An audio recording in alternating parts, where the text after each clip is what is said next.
there's two kind of patterns that I've seen in organizations around decision making. One is either we replicate structures that we honestly want to change in the world, like taking management practices from plantations and from factory floors, or we go in hard on trying to design like the perfect power neutral structure.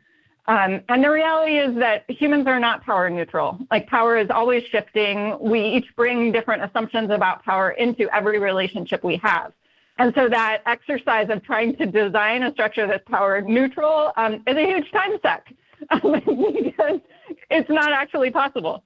And so we want to encourage you to instead be exploring decision-making models that are power aware, that are transparent about who makes decisions, why, and to also remember that at different points, different decision-making practices may be useful.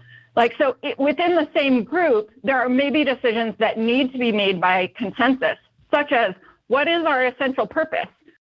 Unless you're like a sole proprietor business where, you know, the person who started the business asserts the essential purpose. Essential purpose is something that you need to agree on together. So that requires consensus. But not every decision requires consensus. And actually, it's useful to give ourselves and each other permission to actually move forward, to make our own calls when we have agreement on purpose, vision, values, and who we're accountable to, and we have a shared understanding of what that is. Then we can say, like, okay, Ingrid, I know you're going to run with this, and you get to interpret those agreements we made into your everyday decisions, and you don't always have to check with us on every single thing. We offered some resources for that in the blog post that went up earlier this week, and I have a suspicion that there will be more questions around this.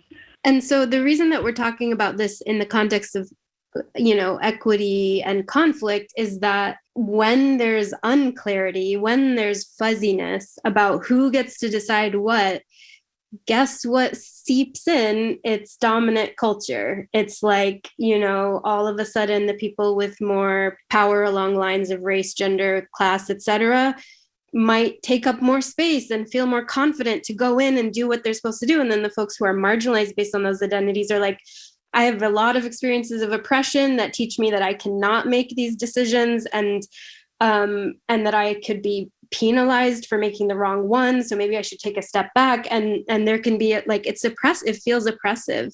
I worked at an organization where that was the case. And the person was identified as a BIPOC person, and they felt like it was racism at play, you know, and it was racism, and also just like lack of like an explicit green light that you can, you know, make this kind of decision.